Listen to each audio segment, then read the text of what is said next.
Olá, bom dia, boa tarde, boa noite.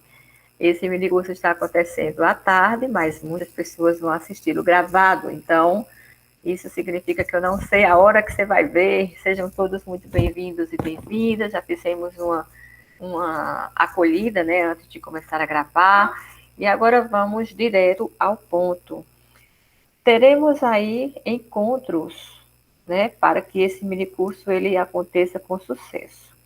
Esses encontros, eles têm por objetivo trazer para vocês e também para mim, porque quando a gente ensina, a gente aprende, né? Um processo de pesquisa-ação. O que significa dizer essa pesquisa-ação, né? Significa dizer que nós não vamos nos deter apenas. Falaremos sim de teoria, mas nós não vamos nos deter na teoria. Teremos a prática. E essa prática será feita por você, tá? O que é que significa isso? Significa dizer que vocês têm uma tarefa para apresentar no minicurso e poder coroar o minicurso com êxito. Né? Um minicurso que tem certificado, tem assinatura por aula. A cada aula nós vamos ter assinatura. E tem aí as quartas-feiras, de 17h30 às 18h30, com os encontros presenciais.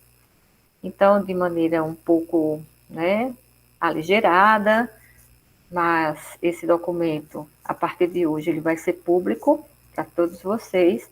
Aqui nós temos o cronograma de estudos com o objetivo geral de propiciar a você, pesquisador, estudos teóricos, metodológicos de linguagem, educação e filosofia. Então, de termos específicos, você vai desenvolver pesquisa científica, aplicar a teoria em atividades práticas e nós ofertamos esse minicurso Pesquisação em Educação e Direito. Nossa meta, 30 pessoas. Hoje é a primeira aula. Pelo que me consta, nós atingimos as inscrições de 30 pessoas, mas a gente precisa atingir a frequência. Então, até a próxima aula, eu vou estar aceitando as pessoas que queiram e que se interessem de vir para o minicurso, tá? Bem, no dia 15 de setembro, nós fizemos toda a programação desse minicurso, pensamos com carinho essa atividade e aqui nós estamos executando essa atividade. Então, a partir de hoje, nós temos aí o minicurso propriamente dito, tá? Então, eu quero dizer para vocês que hoje a gente vai ter a apresentação de Abner. Abner, que ele é graduando em Direito e ele é concomitantemente graduando em Filosofia. O Direito no Unip e a Filosofia na UFPB. Mas, para além disso, ele já tem 1 ano de grupo de pesquisa conosco.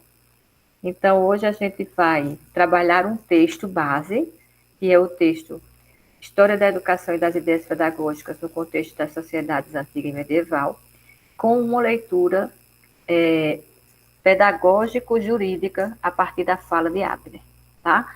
Na próxima aula nós teremos Maria Eduarda, depois Bárbara Vitória, depois Ana Maria, depois Etienne, Rachele, são nossos, né, interlocutores. Teremos a professora Eliane, teremos Soares, Maria Eduarda Soares e Fabrício. Eu queria dizer para vocês que antes de Abner falar, eu quero marcar com vocês a data da entrega de um resumo sobre a pesquisa que você quer fazer e quer aprender. Veja, nós vamos trazer diálogos de direito e educação em pesquisa, mas nós precisamos colher de você o que você quer se aprofundar para o seu mestrado, sua especialização, seu doutorado, para publicação em revista científica. Então, vocês acham de bom tamanho que começando o curso dia 22, tá? A gente tenha aí um pouco mais de um mês 27 de outubro para a entrega do resumo, ou vocês querem deixar para 3 de novembro? Eu preciso desse resumo entre 27 e 3 para poder eu ter tempo de corrigir e dialogar com você o que você precisa melhorar, o que você precisa aprimorar, o que você precisa debater. Então, de maneira bem democrática, nós temos duas datas e eu quero que vocês escolham. Esse resumo é para todos que estão aqui no minicurso, como a parte da ação, porque é um minicurso de pesquisa, teoria e ação prática, entrelaçadamente, ok? Deixa eu ver aqui o bate-papo. Boa noite. Olha, chegou nossa coordenadora, Cássia, sem problema, Cássia, fica tranquila. Uma ótima reunião para todos nós, obrigada. Vamos votar, então, dia 27 de outubro ou 3 de novembro, a entrega do nosso resumo. Puxem aí, nós somos 19 em aula e nós precisamos ter essa data, definir essa data. E não temos novembro, Soares. Quem acompanha Soares? Quem acompanha?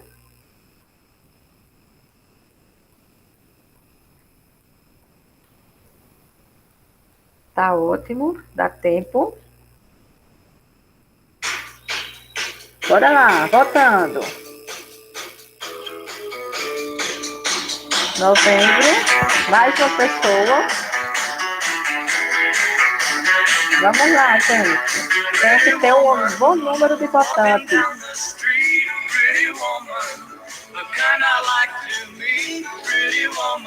Vamos lá, tá faltando tempo de votar. E o nosso aqui. Vamos lá. Mercy. Ok. 3 de novembro, a data da entrega do nosso resumo.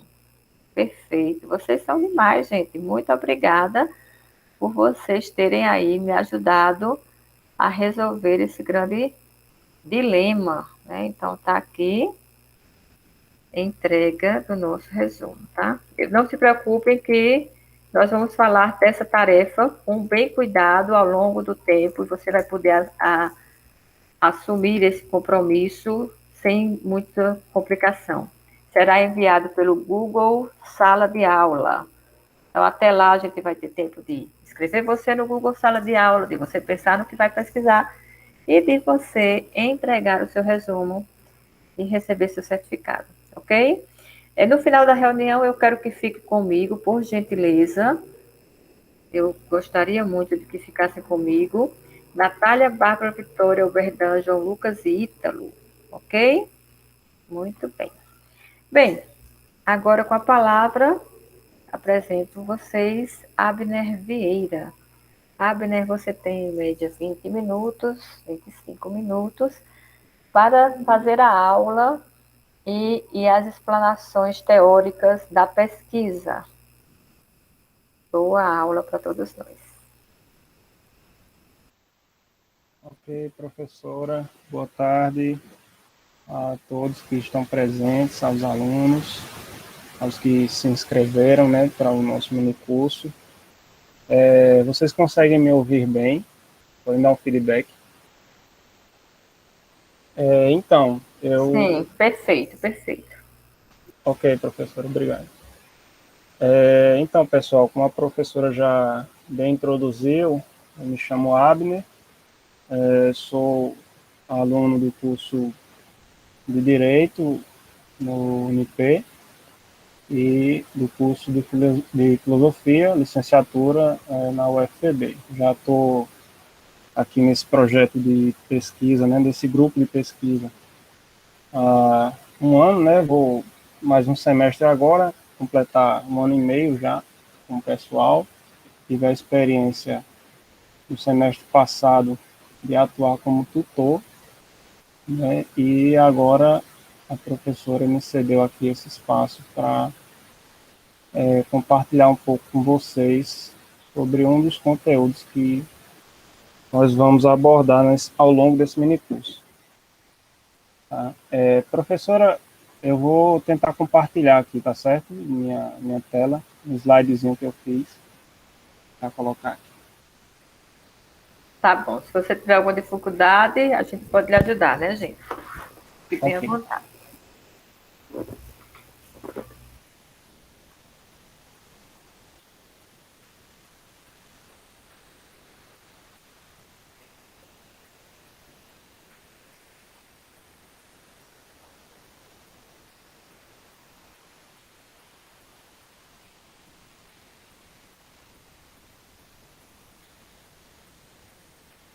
Pessoal, vocês conseguem ver Já carregou. Consegue. o slide? Sim, tá tudo ok. Ok, obrigado. Então, há um texto base, né, que a professora, inclusive, mostrou aí anteriormente, e eu vou, primeiramente, para nortear a minha apresentação aqui do tema, eu vou basicamente fazer alguns comentários, né, sobre esse texto base, né, alguns pontos relevantes aqui para nós. Não que o texto não seja relevante, o texto como um todo muito relevante, mas aqui eu trouxe alguns pontos específicos.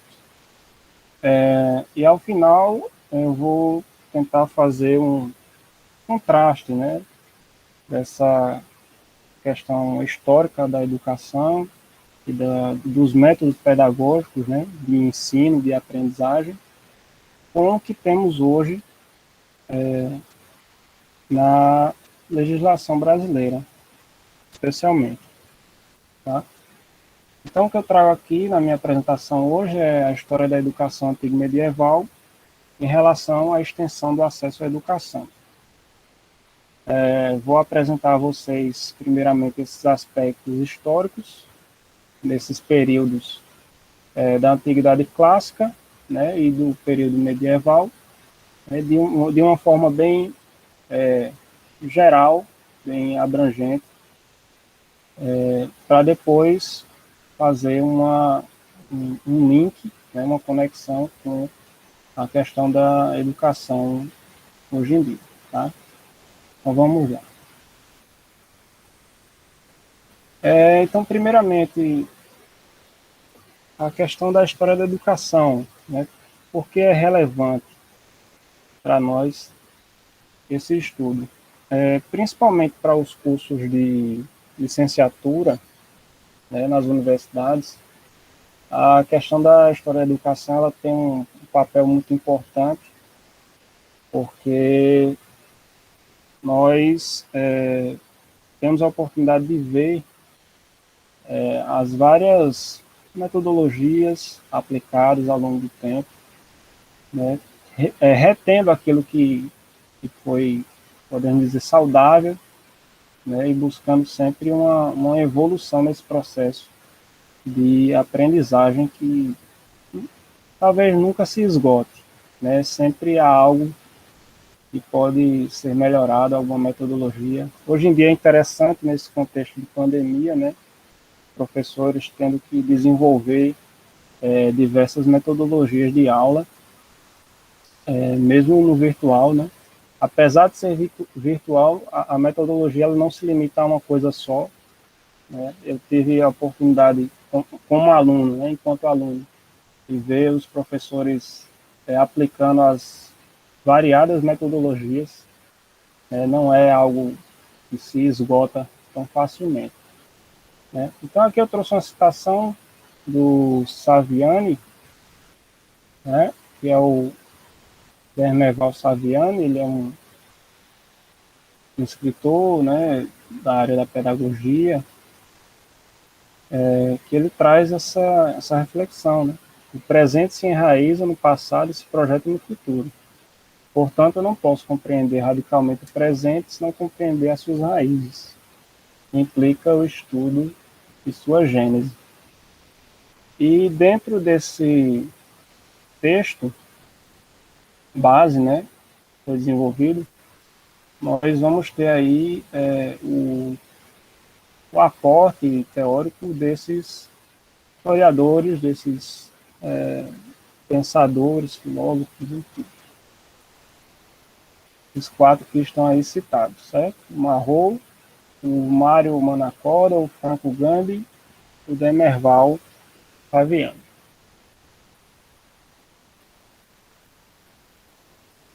Então, primeiramente, a gente vai falar sobre a ideia, as ideias pedagógicas, né, da sociedade antiga, a antiguidade clássica, né?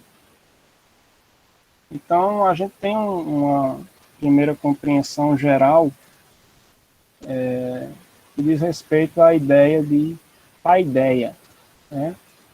A paideia que foi, digamos que, o modelo educacional adotado pelos gregos na época. E essa paideia, ela basicamente, ela visa, como está ilustrado aí, você vê que há uma pessoa na ilustração que ela está aí desenvolvendo aí diversas habilidades, né? Então, na Grécia antiga, havia muito esse comprometimento da educação com o desenvolvimento, né, de múltiplas habilidades, de habilidades para o exercício da cidadania, né, e também uma educação voltada para o exercício das virtudes, né, as virtudes éticas e tudo mais. Então havia esse comprometimento da educação grega em dar esse suporte para todas as áreas da vida, digamos assim, do cidadão grego, né? Então eles tinham muito essa valorização, por exemplo, do ensino artístico, da música, do teatro, tinham também o comprometimento do estético, né? E também o intelectual com a filosofia. Vamos caminhando aqui.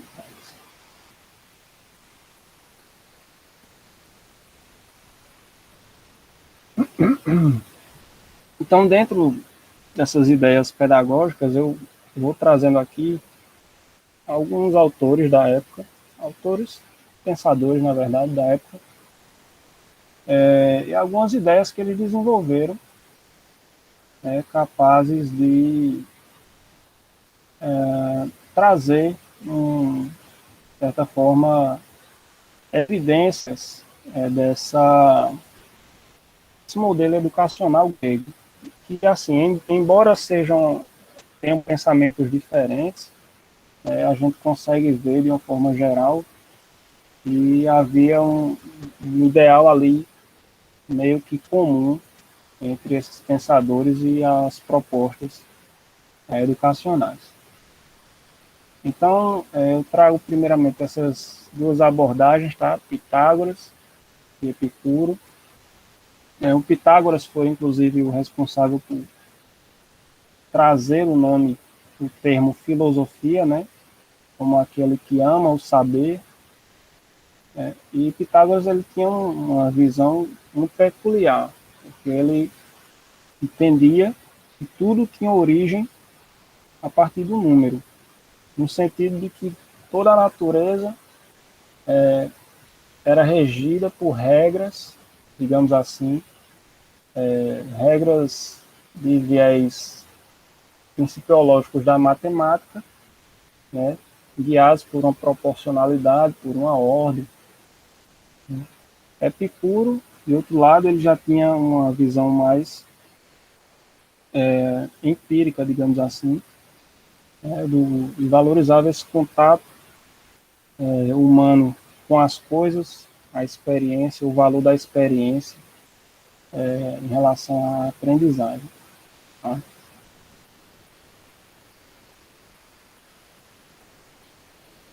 E aí nós temos também um aspecto importante para o desenvolvimento dessas ideias e dessa forma que o grego tinha de ensinar, a questão do mito.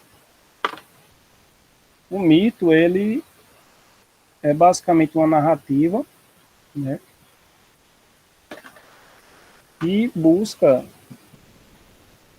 explicar como as coisas funcionam, a ordem da natureza, né? E para isso, havia muito essa associação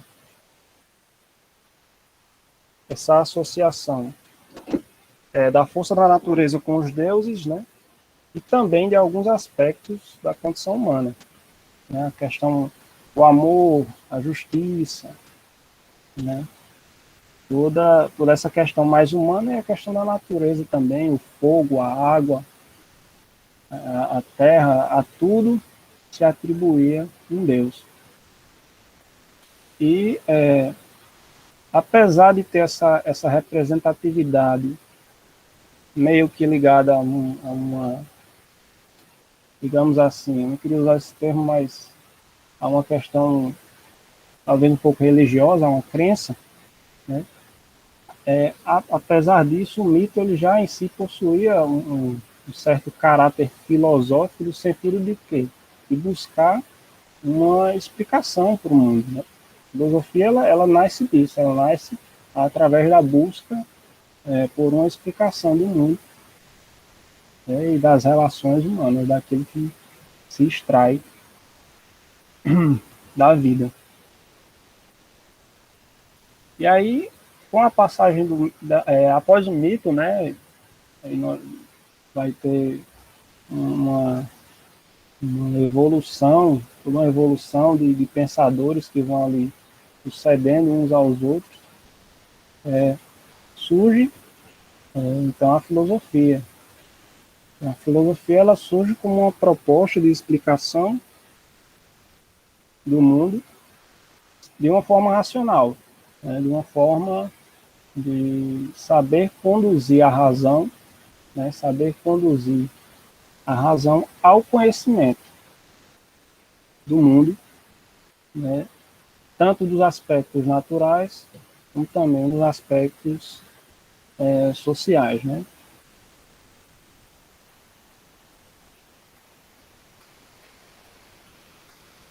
E aí nós vamos ter algumas ideias importantes, inclusive são ideias que nós conseguimos ver um reflexo dessas ideias até hoje.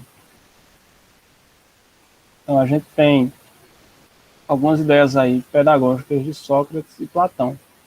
Tá? Lembrando que Sócrates, pessoal, ele não escreveu, digamos assim, não escreveu propriamente uma obra filosófica. Né? Sócrates, ele ficou reconhecido como um personagem, né, dos diálogos de Platão. Platão ele tem uma forma peculiar de escrita, né? Ele escreve em forma de diálogos. E Sócrates ele era geralmente o principal personagem desses diálogos de Platão e que, consequentemente, era o personagem que expressava muitas das ideias de Platão. Né? Então, trazendo para uma proposta educacional, o que ficou muito forte dentro da ideia de Sócrates foi justamente a questão da maiêutica, né? Era um método de Sócrates, era a maiêutica. Consistia no que se chama de parto das ideias, né? Era justamente a maiêutica, ela funcionava, o Sócrates ele fazia várias perguntas, né? Várias perguntas, até que a pessoa que estivesse conversando com ele conseguisse, a partir da sua própria reflexão, da sua própria tentativa de responder essas perguntas, extrair a sua conclusão. Né? Por isso que chama de parto das ideias. É uma atividade reflexiva guiada através dessas perguntas que são bem colocadas. Né? Esse método da maiêutica é interessante porque ainda assim é muito utilizado hoje em dia, tanto na escola como na academia. Muitos professores ainda utilizam, talvez nem sabendo o que seja a maiêutica, mas acabam por meio que utilizar essa metodologia, essas perguntas, né, para forçar o aluno a a refletir, a pensar e a formular uma ideia através da sua própria reflexão. Platão, ele tinha uma proposta educacional que era hierarquizada, né? Como eu coloquei aqui, resumidamente, é uma educação hierarquizada, dividida aí em basicamente 3 classes, né? Os produtores, os guardiões guerreiros, os governantes. Né? Platão, ele, nessa proposta educacional de Platão, ela foi desenvolvida principalmente na sua obra República, né? A obra República, Platão, ele desenvolve basicamente um tipo ideal de sociedade mesmo, né, em todos os aspectos, né, não só na questão da educação, mas também na questão de governo, né, e tudo mais. Então, basicamente, existiam esses 3 tipos de classes para Platão, e o que determinava que o indivíduo chegasse a uma classe ou a outra era a sua capacidade, digamos assim, de refletir de forma filosófica. Né? Platão ele foi o responsável por colocar os filósofos como os únicos que poderiam governar uma sociedade, né, através dessa ideia dele. Só que, logicamente, essa ideia de Platão é um tipo ideal, né? Platão ele é conhecido por ser esse pensador mais idealista e tudo mais. E essa ideia dele acabou sendo superada depois pelo Isócrates. E Isócrates ele foi um orador, né? Na época lá da Grécia, havia uns filósofos e tinham os sofistas. Né? Falando aqui, comentando bem rapidamente, os sofistas eram basicamente um grupo de pessoas que valorizavam muito a questão do discurso e da retórica, tá? A questão do convencimento, do bem falar, do convencimento. Inclusive, existem muitos diálogos de Platão que Sócrates ele trava muitos embates com os sofistas por conta justamente dessa atitude dos sofistas, né?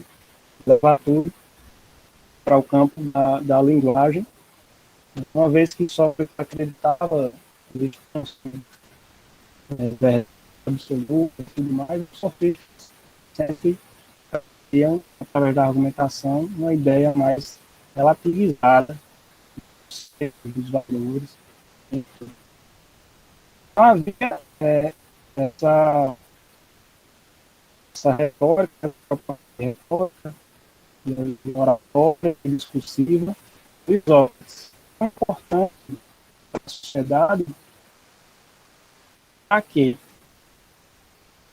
Sobretudo para o desenvolvimento da democracia que existia na época na Grécia,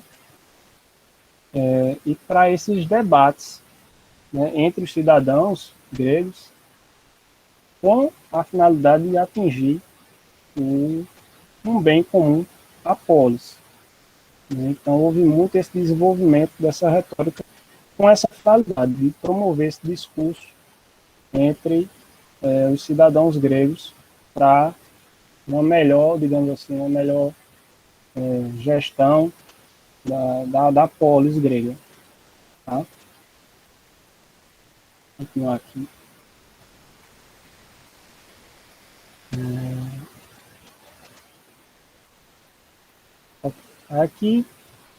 Aqui a gente entra já na questão da passagem dessa tradição grega. Né? Naquela época, fazendo comentários históricos assim bem breves, era uma época marcada, né, pelas guerras, né? Então você basicamente um determinada cultura ali, encontrava com outra, acabava com isso, ou você tem basicamente duas opções. Ou você morria lutando, ou você tornava um escravo assim. Ela aqui, a população que ganhou a guerra travada contra os. Isso que aconteceu com a guerra travada, eles acabam se tornando escravos. Né? E aí, dentro desse nicho de escravos gregos, né, os escravos eles desenvolviam várias atividades. Né? Não era só aquela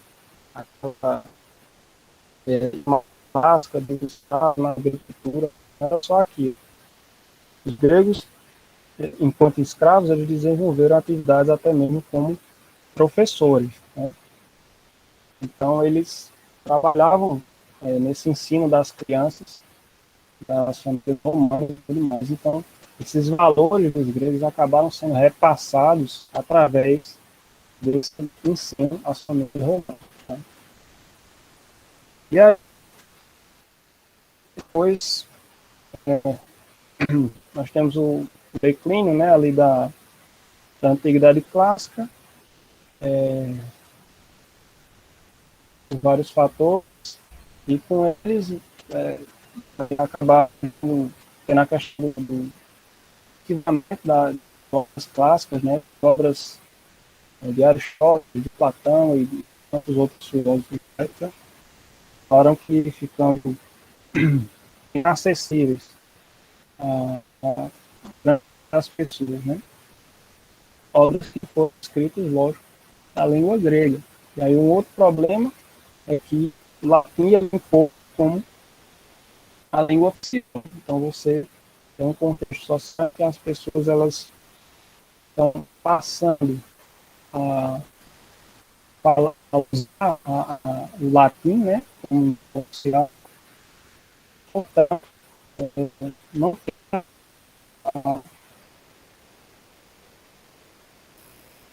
a Abner? Abner, está me ouvindo? A gente está escutando um eco. Você está com fone ou está sem fone? Eita, eu tô, professor. Deixa eu ver se eu melhoro aqui. Veja aí, por favor. Melhorou? Melhorou. Vai falando que a gente vai monitorando aqui, tá bom? Pronto, tá certo. Qualquer coisa, fale aí.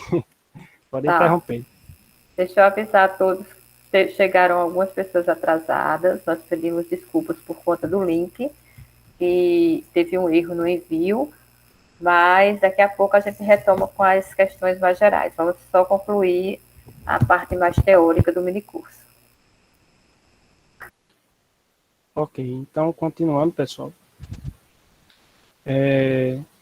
Nós temos esse problema, né, do declínio dessa tradição, com esses problemas aqui destacados, né, a inacessibilidade das obras clássicas e o latim como língua oficial também acaba que torna a leitura de texto grego inacessível. E aí nós entramos agora na educação no período medieval, né? O período medieval, como acredito que a maioria de vocês já saibam, foi um período de domínio, né, da Igreja Católica.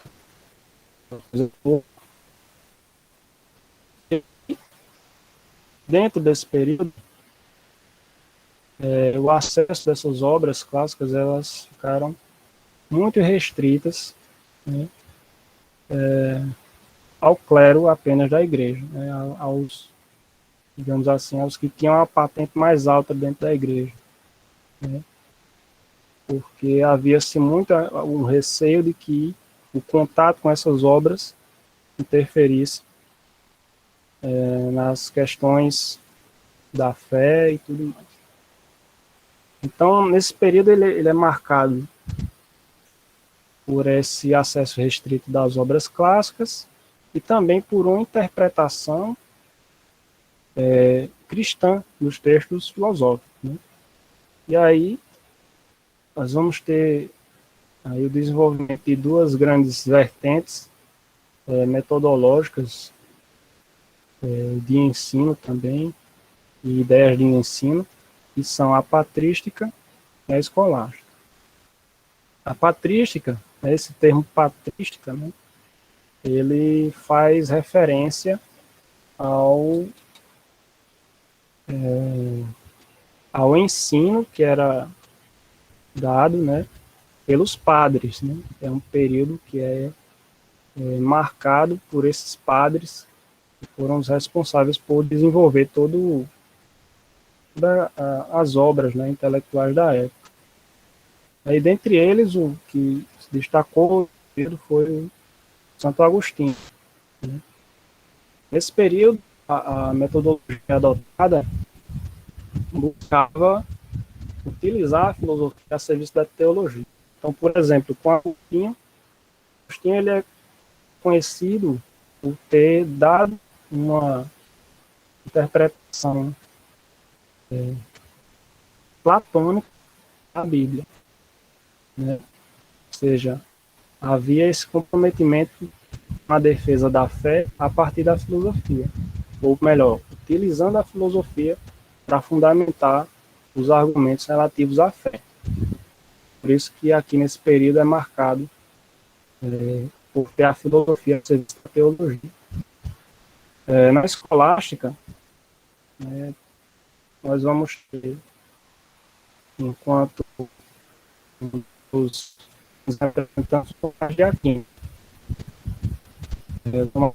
ele já traz uma visão aristotélica, né, também misturando com a fé, né, com a teologia, principalmente desenvolvido com essa lógica de Aristóteles, né? A lógica aristotélica. Então, na escolástica estava muito, né? E é nesse período escolástico, inclusive, passam a surgir, né, primeiras universidades. Então, na escolástica, nós temos essa valorização das discussões filosóficas, orais e escritas. Também tem valorizado muito essa questão argumentativa também, trabalhar argumentativa com os alunos.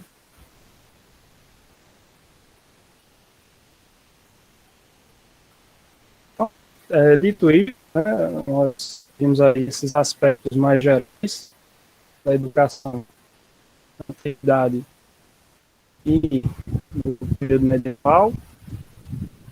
Eu tenho aqui para vocês alguns contrastes, né, com a educação atual, né? É interessante a gente observar que, embora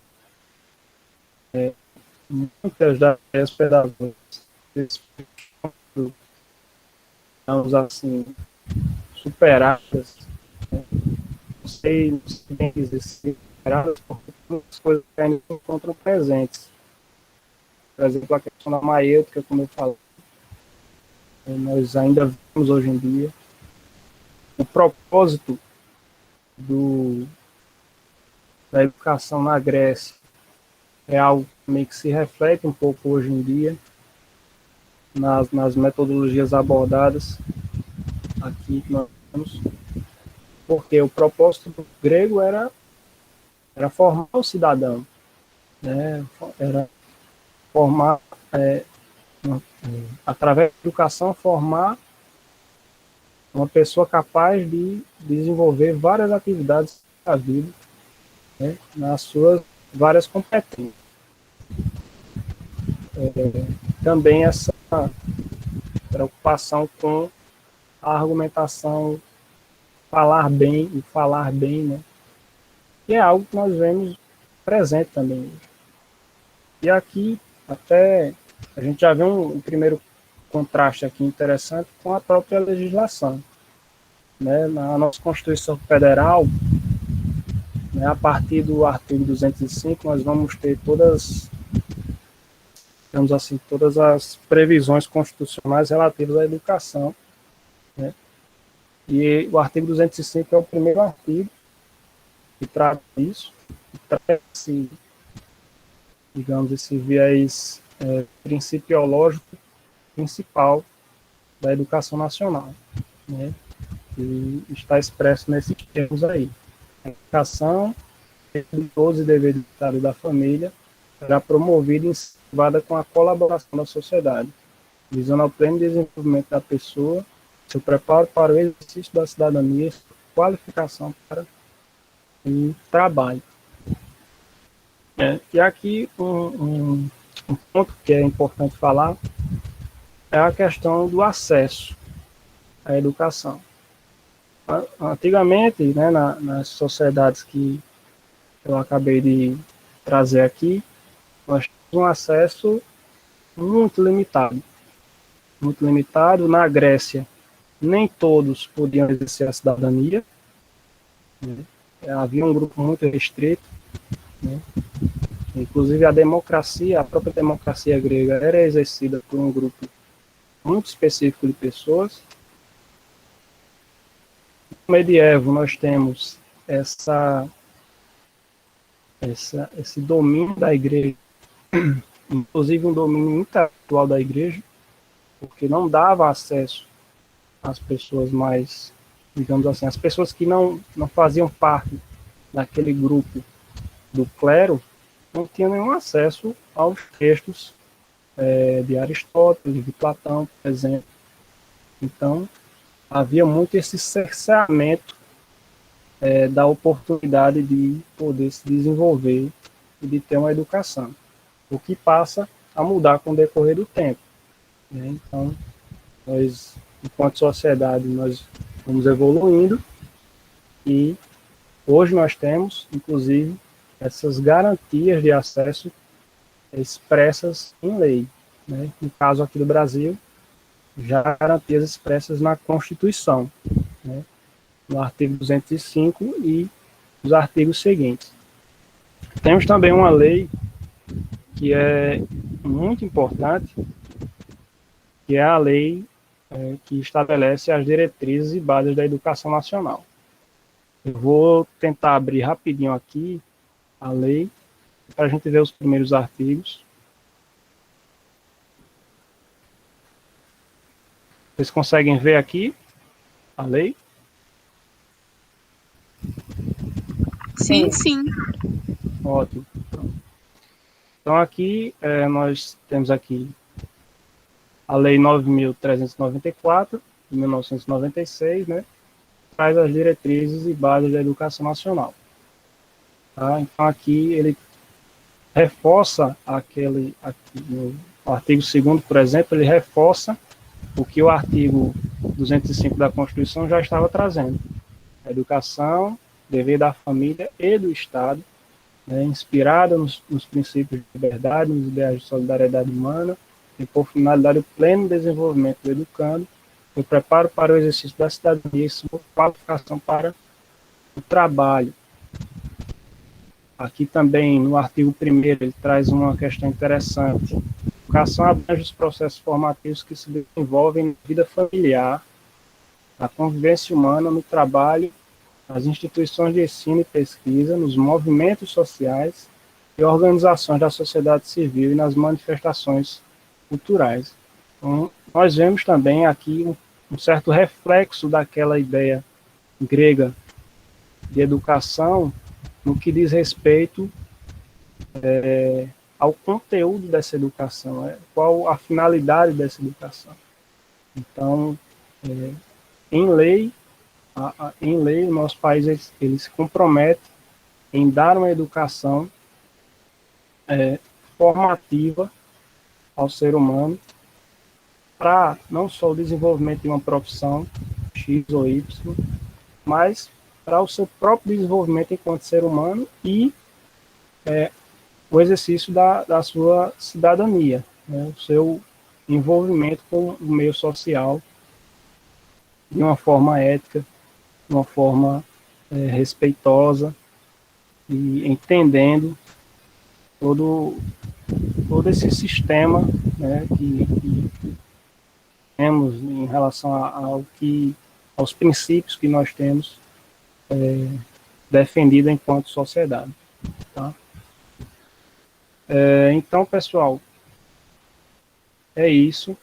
Né? Eu espero que não tenha sido cansativo. Acho que eu passei um pouquinho do tempo aqui, peço perdão à professora. Tá? E deixo aqui meu muito obrigado aos que ouviram e agradeço demais pela oportunidade, viu, professora?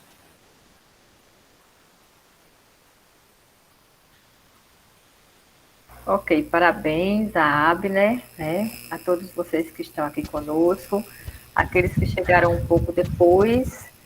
Pedimos desculpas pelo tardio envio do link, houve um problema aqui interno, mas antes de passar para as questões mais práticas, eu gostaria de saber se vocês têm perguntas, interações. Vamos escutar a professora Rose. Professora, você está com a palavra, pode fazer sua contribuição, está com a mão levantada. Não, Elsa, foi só para falar do. É porque eu não sei voltar ao normal, voltei agora, perdão. Foi para falar do microfone. Ok. Mas querendo contribuir, venha contribuir conosco. Você é um exímio conhecedora da filosofia antiga, né? Filosofia medieval também. Gente, então, minha voz, meu som, como é que ele tá? Tá tudo ok? Tá dando para ouvir direitinho? Tá sim, professor. Então, vamos lá. Excepcionalmente hoje, quem precisar sair às 18h30, está aí o link no nosso chat, que vai validar a sua participação e receber seu certificado, tá? Então, esse link será disponível a cada aula, ele dará o certificado do minicurso, somando aí 5 horas aula por tarde, por hora aqui comigo, às quartas-feiras, tá bom? Então, não esqueçam de validar aí a sua frequência para você receber seu certificado, porém, aqueles que precisarem sair às 18h30, não se preocupem, né? Podem ir se despedindo. Eu vou ficar um pouco mais, porque muitas pessoas receberam o link tardiamente. E eu vou precisar repetir as orientações que eu já falei no início da nossa aula. Então, eu vou tirar a foto agora, tá? Se vocês puderem abrir aí a câmera, por gentileza, vocês abram aí. Elcia, Oi, esse Rose. link a gente clica, aí abre a janelinha, é para fazer inscrição. É isso mesmo? Confirma. Toda vez é isso. Ele vai sempre fazer uma inscrição pontual a cada aula, tá certo? Tá ok. Tá ok, então. Obrigada, Laura, Ana Roberta. Vamos lá, Maria Gorete, Elzimar, ok, vamos lá. Catarina, que coisa boa que vocês estão aqui comigo, gente. Rose, Alícia, alguém mais? 1, 2, 3, dê um sorriso aí, olha o print. Antigamente era olha a foto, agora é o print. Ei, peraí, esqueci de botar em tela cheia. Peraí, calma. 1, 2, 3, agora sim. Olha o print. Pronto. Muito bem. Gente, agora eu vou discutir um pouco o texto com vocês, antes de passar para os informes mais técnicos, né? E mais, vamos dizer assim, burocráticos. Ai, que coisa boa, Gorete. Ficou linda a foto. Muito obrigada. O texto que o Abner dialogou conosco, ele é um texto que fala sobre a história da educação, das ideias pedagógicas no contexto das sociedades antiga e medieval. Então, como ele colocou de maneira muito própria, as sociedades antiga e medieval tiveram sistemas de educação próprios. E nós não podemos dizer que foram melhores, piores, que foram sistemas de educação que deveria estar hoje em dia, que não deveria. Não é este o nosso debate. Como pesquisadores, pesquisadoras, que nós somos, é preciso que, desde o primeiro dia do grupo de pesquisa, que fique claro que nós precisamos colocar algumas lentes para ler os textos quando eles falam, principalmente de período histórico, como a Idade Antiga e Idade Medieval. Então, na Idade Antiga, e aí eu vou só repetir de maneira sucinta o que Abner colocou, de maneira muito própria, na Idade Antiga, nós temos ali a filosofia centrada no pensamento socrático, aquele que nunca escreveu uma linha. Não escreveu por várias razões, né? A primeira é que não se escrevia na época. A segunda é que ele não estava preocupado em deixar registrado, mesmo nos alfarrábios, mesmo nos pergaminhos, né? Mesmo naquela tradição arcaica, né? De registro. E a terceira e última, porque ele tinha um discípulo, todo professor queria um discípulo como Platão. Ele, além de ser discípulo de Sócrates, além dele ser aquele que acompanhava o seu mestre, Platão também era filósofo. Então, tudo que nós temos de Sócrates foi registrado pelo seu discípulo mais querido, mais amigo, mais íntimo.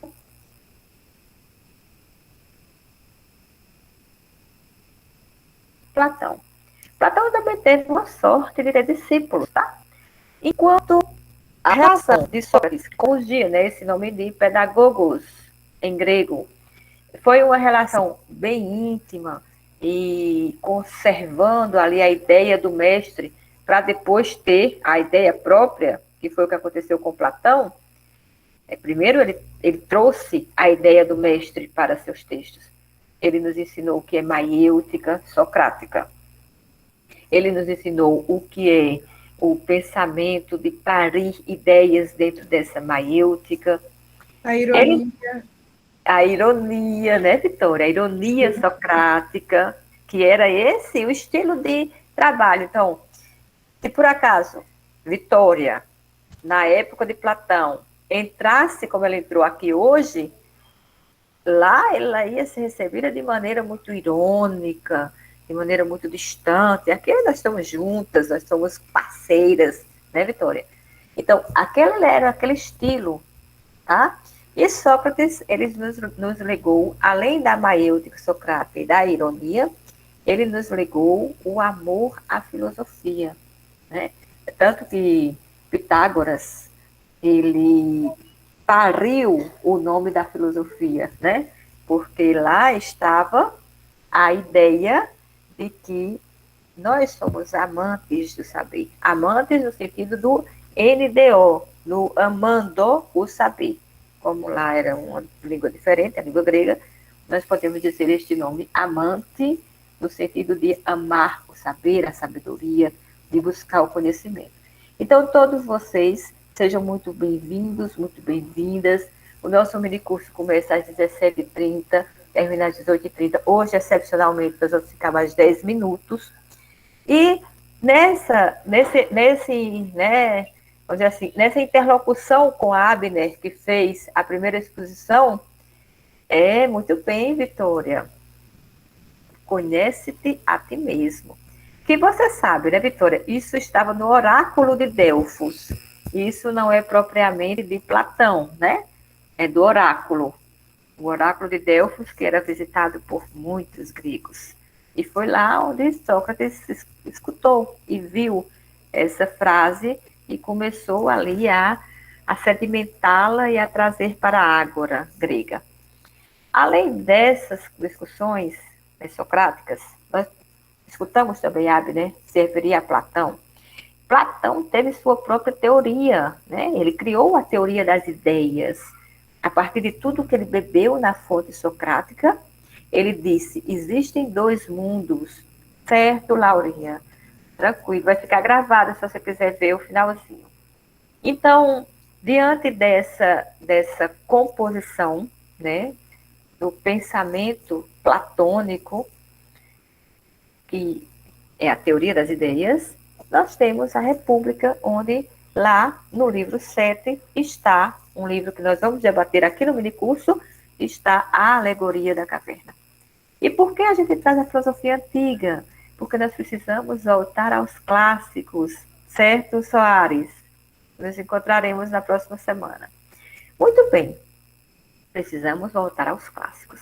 Então, hoje, até a próxima, Soares.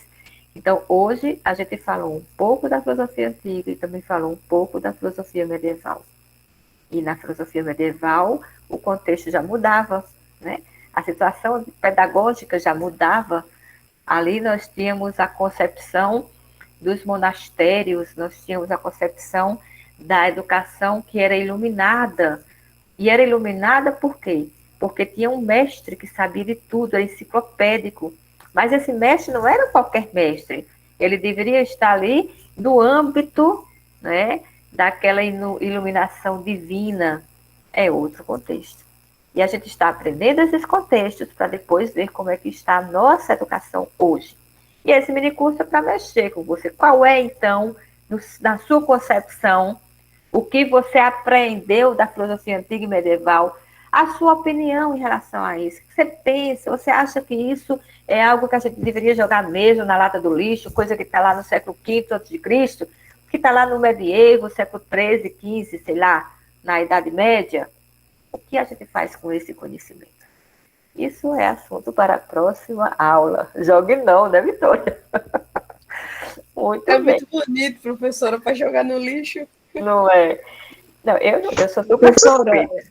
Pois não, é eu estou assistindo para variar pelo celular. Aí o notebook não gosta mais de aula. Fazer o quê? Aí eu não estou visualizando o link para inscrição, para ficar, né? Para receber o certificado. Eu vou mandar no seu privado, agora não vai socializar, não, porque ele só pega durante a aula. Viu? Ok. Desculpa, Obrigada. Roberto, eu fui tão enfática, né? Mas eu Não, sou pode assim. ser. Você não sabe? Eu sei, relaxe, cheiro, obrigada.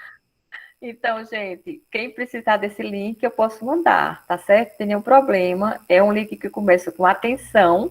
Clique no link para receber seu certificado. Eu vou repetir aqui no nosso bate-papo, para quem chegou agora, está precisando de assinar. Mas ele só funciona durante a aula, então é isso. Bem, agora que a gente falou das teorias, eu preciso falar das práticas, tá? Veja. O minicurso, ele oferece algumas coisas importantes para você. Uma é essa hora-aula. Inclusive, graças ao medieval, os textos gregos chegaram a nós. Eles fizeram um trabalho de tradução do grego para o latim muito nobre. É verdade, Abner. É verdade. Eu sempre falo do medievo, daquele lado de contribuição. Aquele lado da Idade das Trevas que todo mundo já fala, eu deixo isso para quem não tem tempo de pensar filosoficamente. Né? Porque todo tempo tem sua contribuição, todo ele. Até, gente, o tempo pandêmico, como a gente vive hoje, vai ser tão estudado. Vocês farão, e eu também, parte de um grupo de corpos, né? De objeto de estudo, para ver como é que esses seres vivos voltaram para a caverna, e não para a caverna digital, né? Onde até o corpo a corpo ficou comprometido, porque na alegoria da caverna de Platão, que a gente vai ver, um está sentado do lado do outro. Mas eu não vou antecipar esse assunto. Vocês querem dizer alguma coisa para eu passar para as questões de ordem prática? Ou posso passar?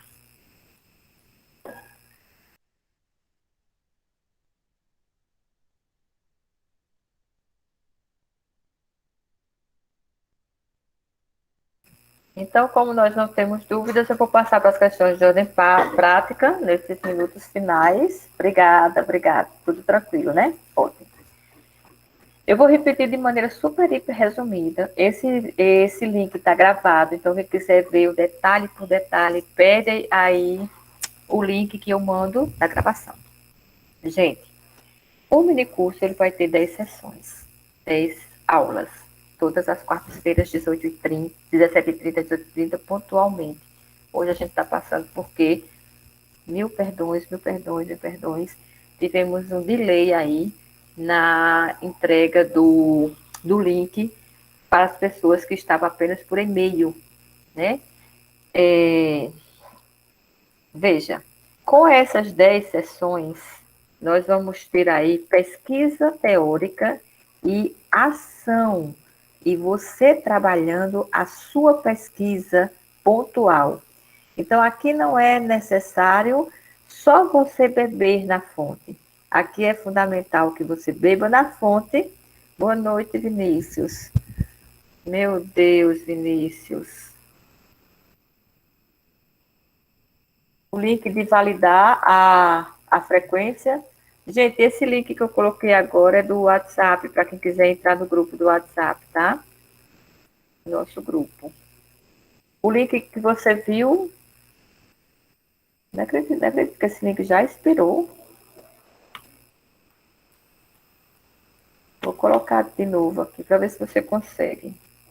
Vinícius. Veja aí se você consegue de novo. Tem algum tutor que possa testar esse link, por gentileza? Aí? Algum tutor, teste esse link para mim. Oi, professora. Boa noite. Tá ok, Oi, Elcia. Fernanda, O tudo link, bem? Tá o link tá ok. eu já fiz, eu já confirmei. Pronto, Vinícius, Pra deve mim ser. também. Tá ok, viu, Vinícius. Elcia? Certo, obrigada. Vinícius, troca de navegador, Vinícius. O link tá ok. Professora, Troca. Oi, Fernanda, seja bem-vinda, querida. aproveitando, eu gostaria de perguntar à senhora se esse link que a gente entrou na aula hoje será o mesmo na próxima quarta-feira.